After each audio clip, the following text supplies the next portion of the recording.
Hello everyone, welcome back to my channel. आज हम लोग पढ़ेंगे हिंदी की बुक का वसंत भाग का पाठ 12, जो कि एक कविता है जिस कविता का नाम है सुदामा चरित। और ये दोस्त के बारे में, मतलब जो दोस्त बचपन से नहीं, मतलब बचपन के दोस्त हैं और बहुत सालों बाद मिलते हैं, वो भी श्री कृष्ण जी और सुदामा जी। इसमें बताया गया है श्री कृष्ण और सुदामा जी के बारे में। तो इस पे पूरी हिंदी एक्सप्लेनेशन मैं ऑलरेडी अपलोड कर चुकी हूँ। अगर आपने वो नहीं देखी है तो उसका लिंक डिस्क्रिप्शन बॉक्स में है, आप जाकर उसको देख सकते हैं। तो आइए पहले प्रश्न की चर्चा करते हैं। तो सुदामा की दीन दशा देखकर श्री कृष्ण की क्या मनोदशा हुई, अपने शब्दों में लिखिए। ठीक है, सुदामा जी की दीन दशा देखकर जो कृष्ण जी थे बहुत भावुक हो गए थे। ये मैंने अपने वीडियो में, पूरी फुल एक्सप्लेनेशन वीडियो में बता चुकी हूँ, लेकिन फिर भी आप लोग ये उत्तर देख सकते हैं। सुदामा जी श्री कृष्ण जी के सहपाठी और बचपन के बहुत अच्छे मित्र थे, पर बाद में श्री कृष्ण जी द्वारका के राजा बन गए थे। जब सुदामा जी उनसे मिलने आए तो अपने बचपन के मित्र सुदामा की दीन दशा को देखकर वह बहुत दुखी हो गए थे, और वह दुख के कारण उनकी श्री कृष्ण जी की आंखों में अश्रुधार बहने लगी, यानी आंसू बहने लगे थे। उनके आंसू रुक नहीं रहे थे। उन्होंने उनके पैर अपने अश्रु से ही धोए थे, मतलब आंसू से ही धोए थे, बल्कि पानी से नहीं धोए थे। ठीक है, अपने आंसुओं से धोए। तो ये था पहले प्रश्न का उत्तर। अब आते हैं हम दूसरे प्रश्न पे। तो दूसरे प्रश्न कहता है कि पानी परात को हाथ छुए नहीं, नैनन के जल से सो पग धोए। या इस पंक्ति में वर्णन भाव का वर्णन अपने शब्दों में कीजिए। मतलब इसका मीनिंग जो है ना, क्या कहना चाहता है लेखक हमारा, और पंक्ति का अर्थ क्या है। तो प्रस्तुत दोहे में ये कहा गया है कि जब सुदामा जी दीनहीन अवस्था में, मतलब बहुत बुरी अवस्था में श्री कृष्ण जी के पास पहुँचे थे, तो श्री कृष्ण जी उन्हें देखकर व्यथित हो उठे। ठीक है, मतलब बहुत ज़्यादा व्यथित होता है, मतलब बहुत ज़्यादा दुखी हो गए और उन्हें बहुत अंदर से बहुत बुरा लगा। और तो श्री कृष्ण जी ने सुदामा के आगमन पर उनके पैरों को धोने के लिए परात में पानी मंगवाया, परंतु क्या किया उन्होंने, सुदामा की दुर्दशा देखकर श्री कृष्ण को इतना इतना ज़्यादा बुरा लगा, और या फिर कष्ट हुआ ना, कि वह रो पड़े और उनके अश्रुओं यानी आंसुओं से ही सुदामा जी के पैर धुल गए। ठीक है, ये था इसका भाव। अब आ जाते हैं हम तीसरे प्रश्न की ओर। तीसरा प्रश्न है, चोरी की बान में हो जो परवीने। अब पहला इसका भाग्य है, यानी क। ये उपयुक्त पंक्ति कौन किससे कह रहा है? तो इसका उत्तर है कि उपयुक्त पंक्ति श्री कृष्ण अपने बाल सखा सुदामा जी से कह रहे हैं। ठीक है, तो चोरी की बान में हो जो परवीन, इसका अर्थ है कि अब चोरी करने में तुम क्या हो गए हो, बहुत ज़्यादा माहिर हो गए हो। इसका अर्थ यह है, क्योंकि वो ताना मार रहे होते हैं उस समय, ठीक है, सुदामा जी को, इसलिए वो ऐसा कहते हैं। अब खा है कि इस कथन की पृष्ठभूमि स्पष्ट कीजिए। अब ये ऐसा श्री कृष्ण जी ने क्यों कहा था, इसको हमें स्पष्ट करना है। तो सुदामा जी अपनी पत्नी द्वारा दिए गए चावल श्री कृष्ण को संकोचवश, यानी संकोच कर रहे थे कि मैं दूं या ना दूं, और संकोचवश भेंट स्वरूप नहीं दे पा रहे थे कि मैं इतना गरीब हूँ और सड़ा हुआ चावल टाइप का, ऐसे इतना बुरा चावल लाया हूँ, और ये श्री कृष्ण जी कितने बड़े हो गए, तो देने से क्या होगा लाभ, है ना। तो यही संकोच कर रहे थे, और नहीं दे पा रहे थे, परंतु श्री कृष्ण जी ने सुदामा पर दोषारोपण करते हुए इसे चोरी कहते हैं। मतलब श्री कृष्ण कहते हैं कि ये मतलब श्री कृष्ण कहते हैं कि तुम ना तुम चोरी बहुत करते हो, तुम चोरी करने लगे हो, है ना। मतलब पहले जैसे थे वैसे ही अभी भी हो, ये कहते हैं। वह कहते हैं कि चोरी में तुम पहले से ही निपुण हो, यानी पहले से तुम बहुत ज़्यादा निपुण हो, क्योंकि पहले भी एक घटना हुई थी जिसके बारे में मैंने फुल एक्सप्लेनेशन में बताया है, आप उसको विजिट करके जान सकते हैं। तो थर्ड पार्ट में आ जाते हैं। ये कहते हैं इस उपलम्ब यानी शिकायत, इस शिकायत के पीछे कौन सी पौराणिक कथा है। ठीक है, ये जो शिकायत करते हैं ना कृष्ण जी सुदामा जी को कि तुम निपुण हो गए हो चोरी में, तो ये इसके पीछे क्या कथा है। तो बचपन में, अब देखिए मैंने बोला था ना कि मैंने फुल एक्सप्लेनेशन में बताया है, तो ऑलरेडी थर्ड पार्ट में अब तो वो तो आ ही गया, अब तो आपको पता ही चल जाएगा। तो चलिए देखते हैं। बचपन में जब कृष्ण जी और सुदामा साथ साथ संदीप यानी एक आश्रम में पढ़ते थे, तो अपनी अपनी शिक्षा ग्रहण कर रहे थे, वो भी साथ में। तो तभी एक बार जब श्री कृष्ण और सुदामा जी जंगल के में लकड़ियां एकत्रित कह सकते हैं, एकत्र मतलब होता है इकट्ठा करना, ठीक है, करने जा रहे थे। तब गुरु माता यानी जो उनकी टीचर नहीं होती हैं, जो सिखाती हैं, लेडी टीचर, उनको कहते हैं गुरु माता।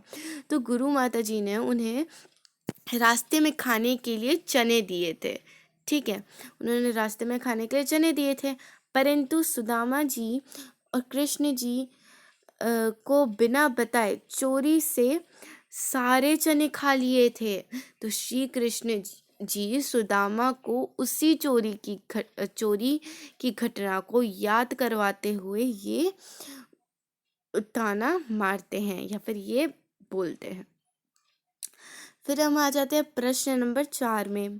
प्रश्न नंबर 4 कहता है या फिर पूछता है, द्वारका से खाली हाथ लौटते समय सुदामा मार्ग में क्या क्या सोचते हुए जा रहा था।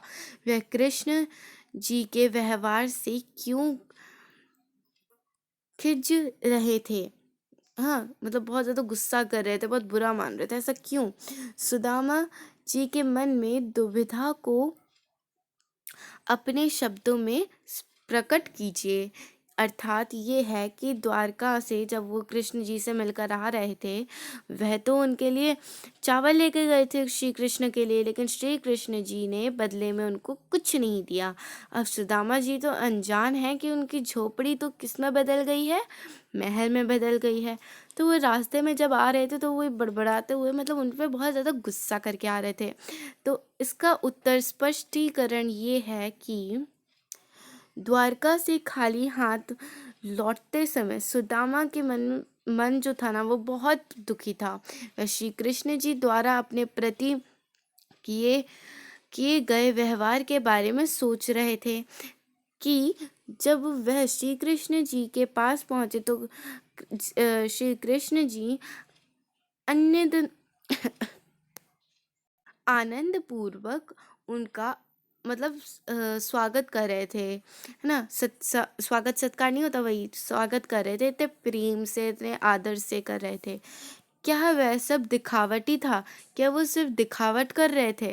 वह कृष्ण के व्यवहार से, मतलब कृष्ण जी के व्यवहार से खींच रहे थे, क्योंकि उन्हें आशा थी, क्योंकि उनके मन में होप थी कि जो श्री कृष्ण जी हैं उनकी दरी क्या है, एक सेकंड रब कर दूं इसको, दरिद्रता दूर करने, यानी जो उनकी गरीबी है ना, और उनकी सहायता करने के लिए, दूर करने के लिए धन दौलत देकर विदा करेंगे। परंतु श्री कृष्ण जी ने उन्हें चोरी का उल्हाना, मतलब चोरी का इंजाम लगा दिया देकर, और उनको खाली हाथ वापस भेज दिया।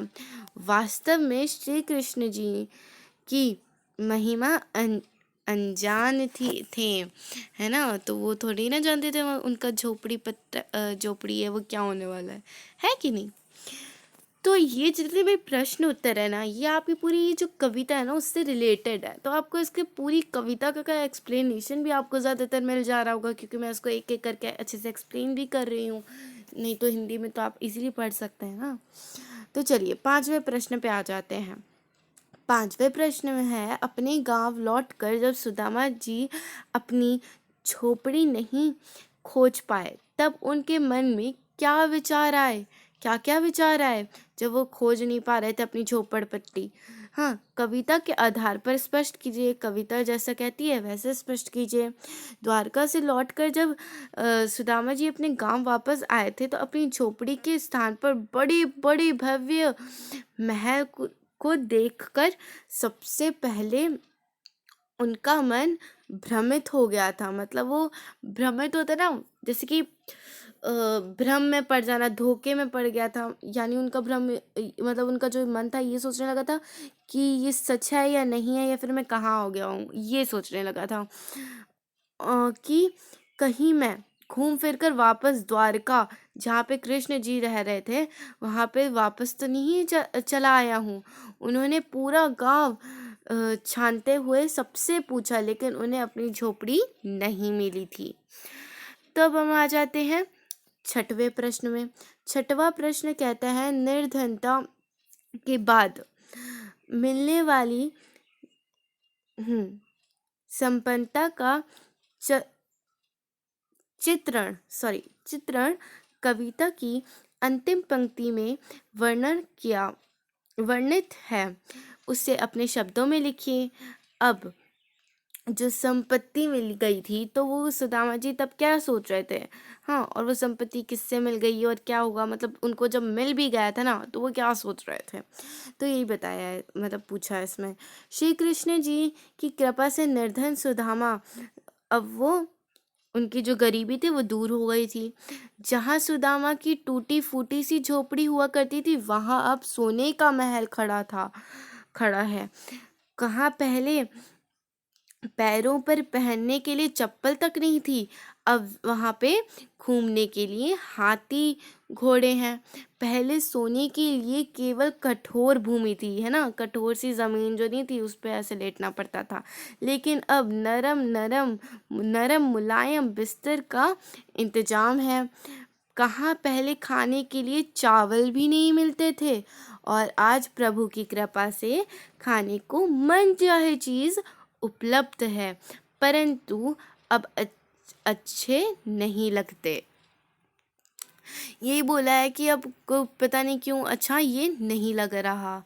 ठीक है, यही बोला है। तो ये देखिए, अब ये हमारे जो कविता के क्वेश्चन आंसर थे वो तो खत्म हो गए। अब ये है भाषा की बात का एक प्रश्न।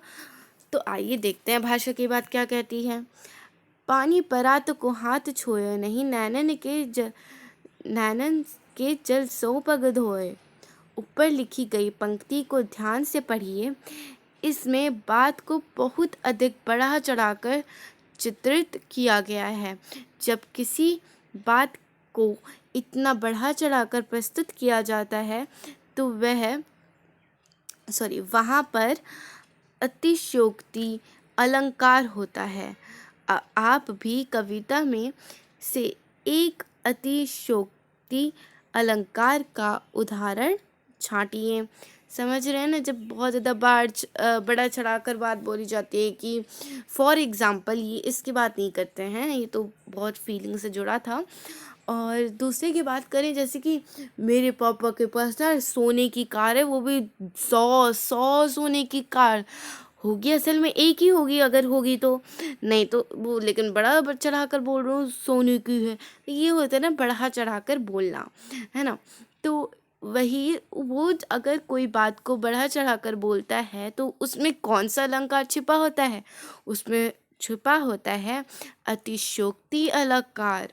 तो आपको भी ऐसे ही कविता से छांट कर या फिर अपना क्या है, आप भी कविता में से आपको ये छांट कर लिखना है, ये अलंकार जहाँ पे यूज हुआ है।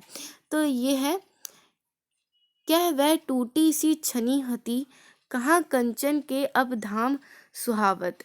यहाँ पे क्या है ना, अ, ये भी एक मतलब बढ़ा चढ़ाकर बात बोली गई है, तो ये भी अतिशयोक्ति अलंकार है। फिर उसके बाद जो है ना, टूटी सी झोपड़ी के स्थान पर अचानक कंचन के महल होना, ये अतिशयोक्ति अलंकार है। ये देखिए, ये दोनों है ना, ये जो है, ये आपको वाक्य दिया है, जो कविता से मैंने छाटा है वो है, और इसका मतलब आप जानते हो या नहीं जानते हो, इसलिए मैंने इसका अर्थ भी लिख कर दिया है। ये है इसका अर्थ। इसका अर्थ है कि टूटी सी झोपड़ी के स्थान पर अब कौन सा महल आ गया था, सोने का महल खड़ा हो गया था। हाँ, तो ये भी एक अतिशयोक्ति अलंकार है। इसी के साथ पाठ के सारे प्रश्न उत्तर खत्म होते हैं। आशा करते हैं ये आपको अच्छे से समझ में आया होगा। अगर अच्छे से समझ में आया, वो भी मज़े मज़े में, अगर आपको ये वीडियो अच्छा लगा तो प्लीज़ आप लाइक ज़रूर करें। धन्यवाद।